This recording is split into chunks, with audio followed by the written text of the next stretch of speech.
بسم اللہ الرحمن الرحیم۔ السلام علیکم ورحمۃ اللہ وبرکاتہ۔ میں آصف الرحمن علوی آپ کی خدمت میں حاضر ہوں۔ کل میں نے مذہبی جماعتوں کا پاکستان کی سیاسی تاریخ میں ان کے کردار کے بارے میں بات کی۔ آج کچھ اور بتاؤں گا میں آپ کو۔ چند مشہور نام ہیں: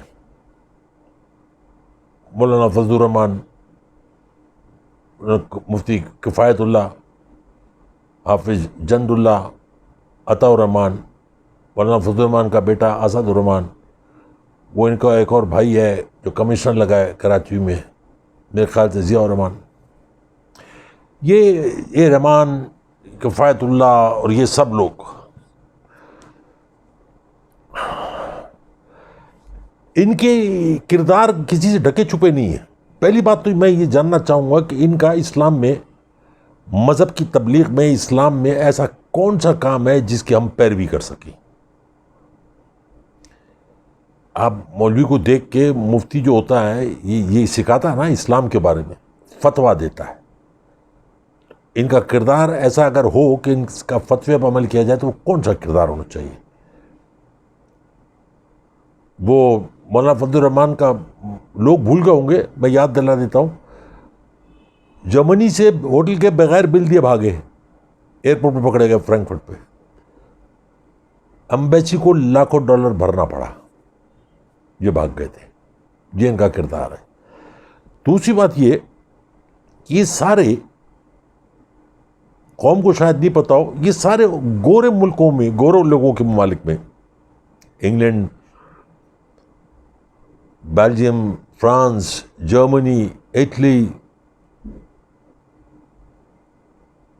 آسٹریا، نیدرلینڈ، یہ سب تبلیغ کرنے انہی جگہوں پہ جاتے ہیں۔ تبلیغ تو گھر سے شروع ہوتی ہے، یہ وہاں جاتے ہیں۔ کیا دیکھنے جاتے ہیں؟ کیونکہ ان کو وہاں سے فنڈز ملتے ہیں، ٹھیک ٹھاک فنڈز ملتے ہیں۔ مجھے تو آج تک کوئی نظر نہیں آیا جو ان کے کہنے پہ اسلام قبول کر لیا ہو، جس نے کلمہ پڑھ لیا ہو، مجھے تو کوئی نظر نہیں آیا۔ اچھا، اب ان کی جو بچے ٹی وی دیکھتے ہیں، جو جرنلزم میں جانا چاہتے ہیں، جو سائنس میں، جو پولیٹکس میں جانا چاہتے ہیں، پالیٹکس میں، وہ ٹی وی پہ بیٹھ کے ٹاک شوز دیکھتے ہیں، سیکھتے ہیں۔ بہت سارے ایسے بچے ہیں جن کو میں جانتا ہوں جو جرنلزم میں جانا چاہتے تھے، لیکن جو آج کل جرنلسٹوں کا حال ہے اس کے دیکھ کے انہیں توبہ کر لی۔ انہوں نے کہا نہیں، ہم کچھ اور کر لیں گے۔ مولوی کی مفتی کفایت اللہ، ان کی گفتگو آپ سب لوگوں نے سنی ہوگی۔ جب دھرنے کا دور تھا، نعوذ باللہ، تو ٹی وی پہ بیٹھ کے، یعنی ایک مفتی، کین یو امیجن، ایک مفتی ٹی وی پہ بیٹھ کے کہتا ہے نعوذ باللہ کہ عمران خان پیشاب سے وضو کرتا ہے۔ آپ چاہتے ہیں کہ لوگ ان کی پیروی کریں، ان کے پیچھے چلیں؟ مجھے تو نظر نہیں آتا۔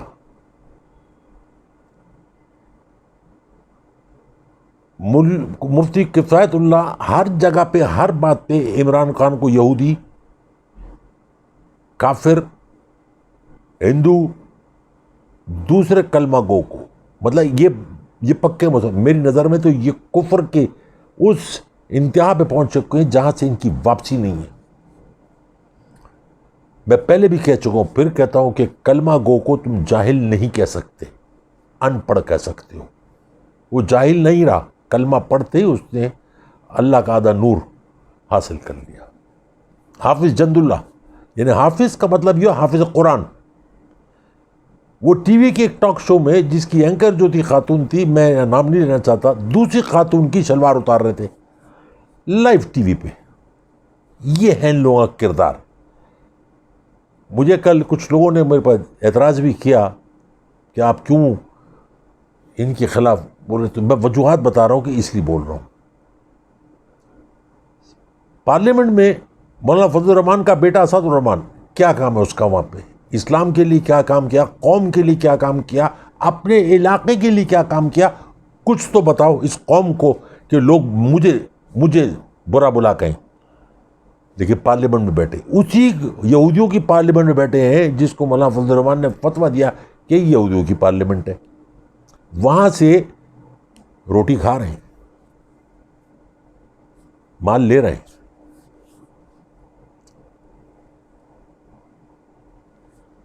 مولانا عطا الرحمان سینٹ میں جب کھڑا ہوگا فوج کے خلاف زہر اگلے گا، تعلیم ہے نہیں، علم ہے نہیں، لیکن فوج کے خلاف زہر ضرور اگلے گا۔ یہ سینٹ میں پہنچتے کیسے ہیں؟ ان کو پہنچنے کون دیتا ہے؟ ان کو پہنچاتا کون ہے؟ یہ وہاں بیٹھ کے کرتے کیا ہیں؟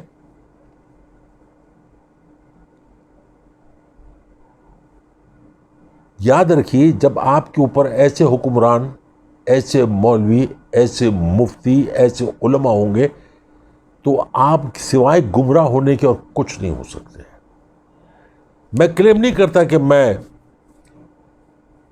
ہر چیز کا علم رکھتا ہوں، لیکن رکھتا ضرور ہوں، بولتا نہیں ہوں، بحث نہیں کرتا، لیکن رکھتا ضرور۔ اگر مجھ سے کچھ سوال کرے میں اس کو جواب ضرور دیتا ہوں، آگے اس کا مسئلہ ہے وہ اس کو امپلیمنٹ کرے نہ کرے، میں نے اپنا فرض پورا ادا کر دیا۔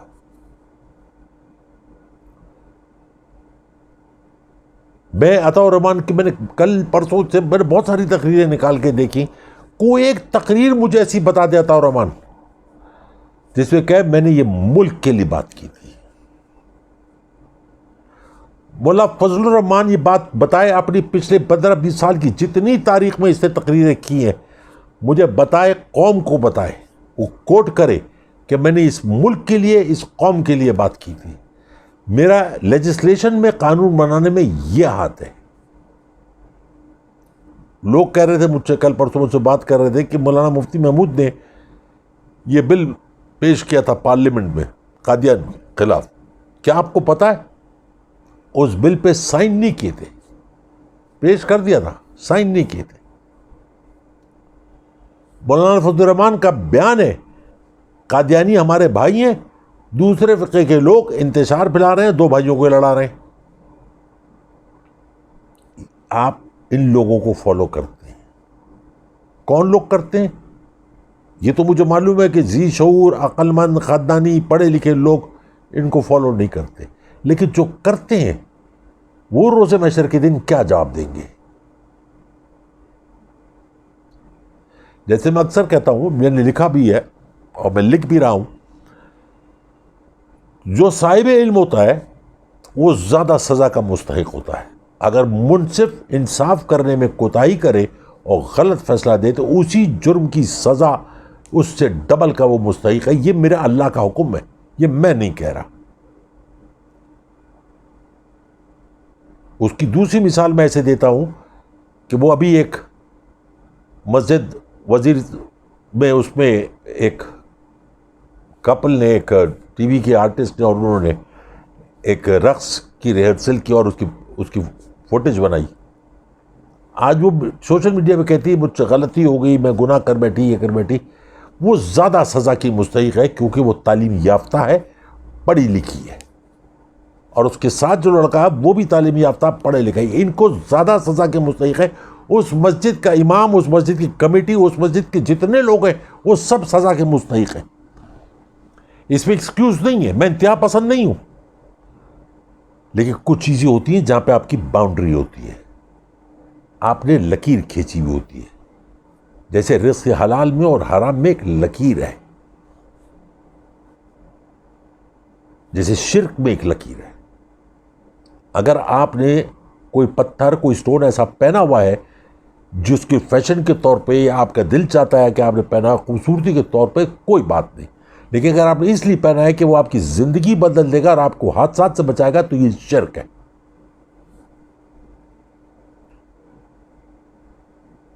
تعویذ گنڈے شرک ہے، دھاگا دینا، دھاگا بندوانا، یہ شرک ہے۔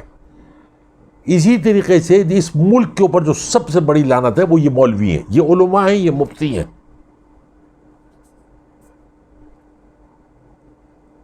میرے ایک دوست تھے مرحوم خلیل نام تھا ان کا، اللہ تعالیٰ ان کا گناہ معاف کرے، ان کا مغفرت کرے.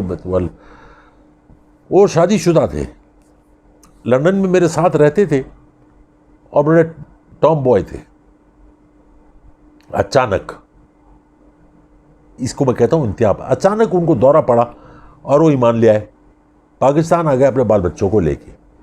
جوائنٹ فیملی تھی، گھر بہت بڑا نہیں تھا، چھوٹا گھر تھا. بہن کی شادی ہو گئی تھی، ایک چھوٹا بھائی تھا، بوڑھے ماں باپ تھے. آ گئے. خلیل صاحب نے کہا میرا اس گھر میں آنا جانا تھا، اچانک پردہ شروع ہو گیا. مجھے اس پہ کوئی اعتراض نہیں تھا، مگر ان کے ماں باپ سے میری قربت تھی. خلیل صاحب نے اپنی بیوی سے کہا کہ گھر میں، چھوٹا گھر ہے، گھر میں تم میرے باپ سے اور میرے بھائی سے بھی پردہ کرو. اس نے کہا یہ ممکن نہیں ہے، چھوٹا گھر ہے، گرمی ہوتی ہے، تمہارے باپ کو ناشتہ اور چائے اور سب کچھ میں ہی دیتی ہوں، ان کو دوائیاں بھی میں دیتی ہوں. اس نے کہا کہ تمہارا چھوٹا بھائی میرے چھوٹے بھائی سے بھی چھوٹا ہے، اس کو بھی ناشتہ چائے سب میں دیتی ہوں. تم کو اگر بہت زیادہ تکلیف ہے تم اوپر چھت پہ 2 کمرے ڈال دو، مجھے اوپر کر دو، میں حجاب بھی باندھ لوں گی، میں برقع بھی پہن لوں گی، میں پردہ بھی کروں، لیکن ادھر رہ کے میں نہیں کر سکتی. اس نے یہ بات بتا رہا ہوں میں آپ کو لیٹ 80s کی. اس نے بنوری ٹاؤن میں جا کے فتویٰ لیا. میں نے کہا میں جو منع کر رہا ہوں اس کا یہ طریقہ کار نہیں ہے، غلط ہے. اس نے جا کے کہا اس کو سختی سے سمجھاؤ، اس کو ڈانٹو.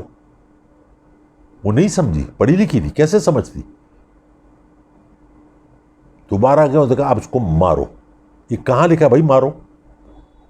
تم بیوی لاؤ، غلام لاؤ، نوکرانی لاؤ. اس نے اس کو مارا. وہ نہیں سمجھی، وہ بھی ضدی تھی، اڑ گئی، اور ہو بھی نہیں سکتا تھا، ممکن ہی نہیں تھا.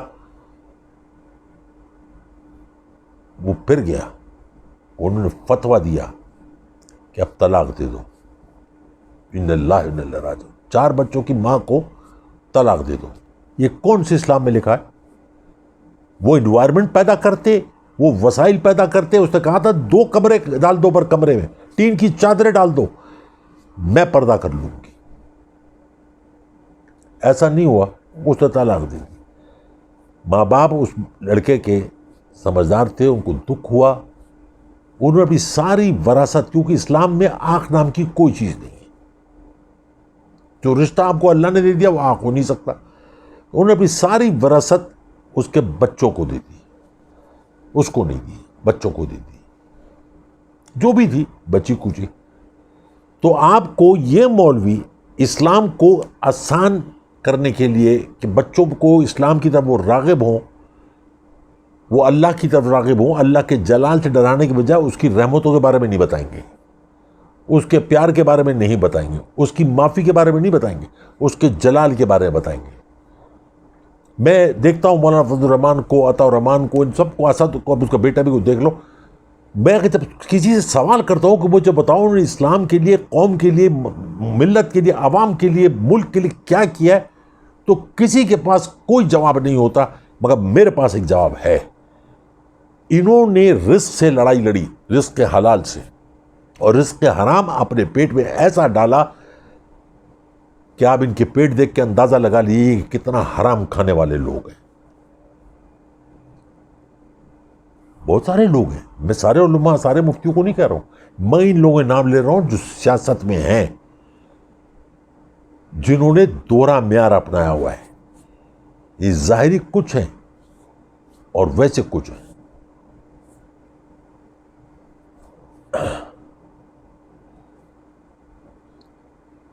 میں لندن میں تھا تو میرے ایک دوست کے ماموں تھے،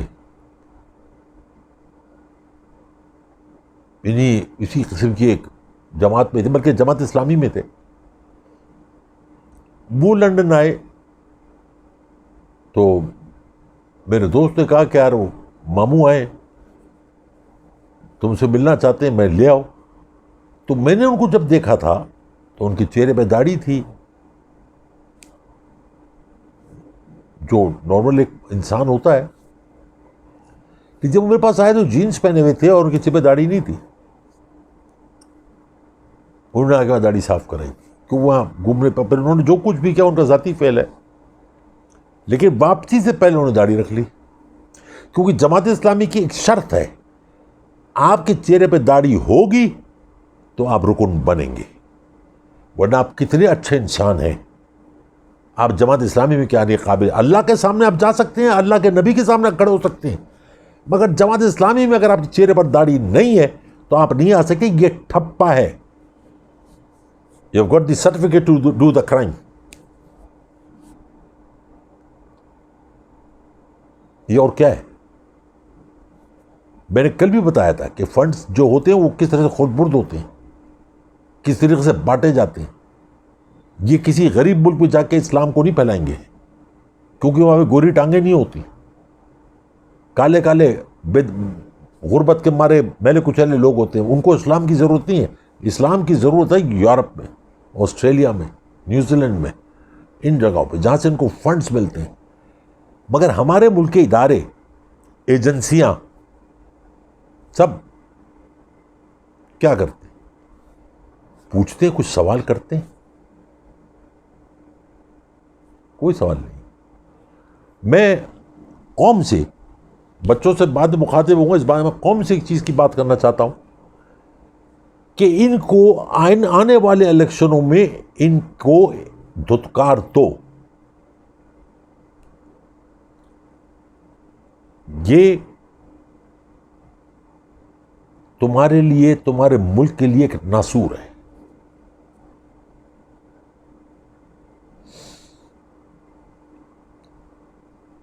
ان کو اپنی زندگیوں سے نکال دو.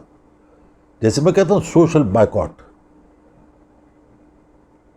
ان کے جس شو میں یہ آئیں وہ شو بند کر دو، مت دیکھو. مکرو لوگ ہیں، فطور ہیں ان کے دلوں میں.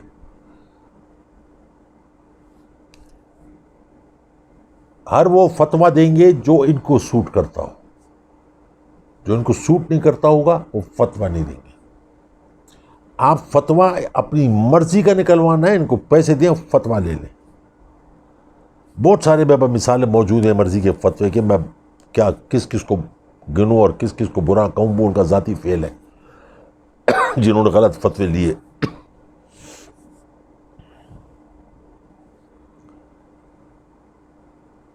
میں پھر لوگوں سے کہہ رہا ہوں، میں اسلام کے خلاف، کسی عالم کے خلاف، میں کسی ایسی چیز کے خلاف نہیں ہوں جو میرے اللہ اور اللہ کے نبی نے جس کا حکم دیا ہے کہ کرو. لیکن میں ان لوگوں کے خلاف ضرور ہوں. عقل رکھتا ہوں، سوچ بوجھ رکھتا ہوں. میں آنکھ کو دیکھ کے مکھی نہیں کھا سکتا، نہیں نکل سکتا. میں ان کے منہ پہ کہتا ہوں غلط ہے، اور پیٹھ پیچھے تو بولوں گا ہی بولوں گا. میں نے بہت ساری محفلیں اس لیے چھوڑ دی کہ یہاں بیٹھے ہوتے تھے اور میں اٹھ کے چلا جاتا تھا.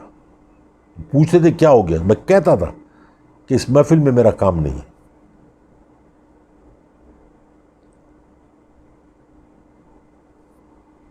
کسی شخص نے اگر شراب پی لی، جوا کھیل لیا، تو وہ اس کے اور اس کے اللہ کے درمیان ہے. وہ دل سے توبہ کر لے گا، اللہ معاف کر دے گا، اور ایسا معاف کرتا ہے جیسے ماں کے پیٹ سے ابھی پیدا ہوا. لیکن اگر کسی نے کسی کو غلط علم دیا، غلط روشنی دی، بھٹکایا، رستہ بھٹکایا، وہ اسلام سے خارج ہو جاتا ہے، اس کی توبہ نہیں ہے. ہمارے ملک میں بہت ساری چیزیں ایسی ہوتی ہیں جو اسلام سے ہٹ کر ہیں، لیکن ہوتی ہیں. ٹائم لگے گا، اس پہ بھی میں کسی دن بات کروں. آخر میں اپنے بچوں سے بات کروں گا.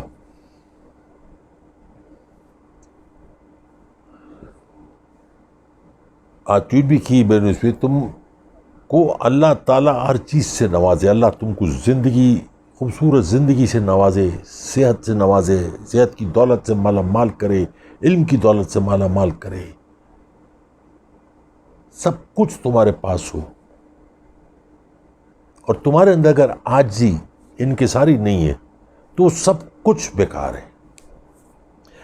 عاجزی اور انکساری کا مطلب یہ نہیں ہے کہ اگر کوئی آپ کو گالی دے رہا ہے تو آپ بولے تھینک یو. یہ نہیں. قناعت بھی ضروری ہے. ہم بلکہ بچوں آپ بھی، میں تو خیر گزر چکا اس عمر سے، مگر آپ بھی اکثر بازار جاتے ہیں، بہت ساری چیزیں ایسی خرید لیتے ہیں جس کی آپ کو آج ضرورت نہیں ہے، اگر آپ لے لیتے ہیں، آپ کا دل چاہ آپ نے لے لیا، گڈ، اس کو لا کے رکھ لیتے، اس کا کوئی یوز بھی نہیں ہوتا، اس کی کوئی ایسی اہمیت بھی نہیں ہوتی، لیکن رکھ لیتے بیکاز آپ کو پسند آیا۔ لیکن ایک وقت آتا ہے جب وہ چیزیں بھی بک جاتی ہیں جس کی آپ کو اشد ضرورت ہوتی ہے، اس لیے قناعت ضروری ہے۔ اور عاجزی ان کی ساری آپ کو انسان بناتی ہے، انسانیت سکھاتی ہے، بزدل نہیں بناتی، ڈرپوک نہیں بناتی، حوصلہ دیتی ہے حق کے لیے، سچ کے لیے کھڑا ہونا اور لڑنا۔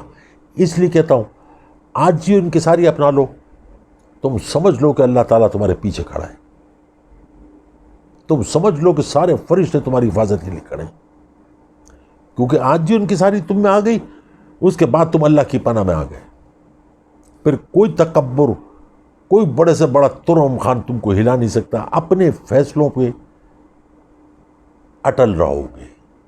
اور تم کو میں جو بات کہتا ہوں وہ اس لیے کہتا ہوں کہ تم آگے بڑھو، پیچھے مڑ کے مت دیکھو، پیچھے مڑ کے کیا دیکھنا،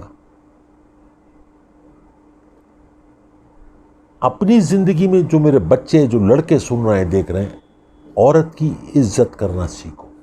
عورت صرف ماں نہیں ہوتی، سارے رشتے عورت سے منسلک ہیں۔ ہم اکثر یہ سنتے ہیں اور دیکھتے ہیں کہ بچیوں کو وراثت میں کچھ نہیں ملتا، اور یہ بات بڑی عام ہے کہ عورت کا اپنا کوئی گھر نہیں ہوتا، پہلے ماں باپ کا گھر ہوتا ہے، شوہر کا ہوتا ہے، سسرال کا ہوتا ہے، پھر بچوں کا ہوتا ہے۔ مگر ایک بات بھول رہے ہیں، عورت کے بغیر کبھی کوئی گھر بھی نہیں ہوتا، اس بات کو اپنی گانٹھ کر لو۔ میں انشاءاللہ کل پھر ملوں گا، بہت سارا پیار، بہت ساری محبت، بہت ساری دعائیں، اپنی دعاؤں میں یاد رکھیں۔ السلام علیکم ورحمۃ اللہ وبرکاتہ۔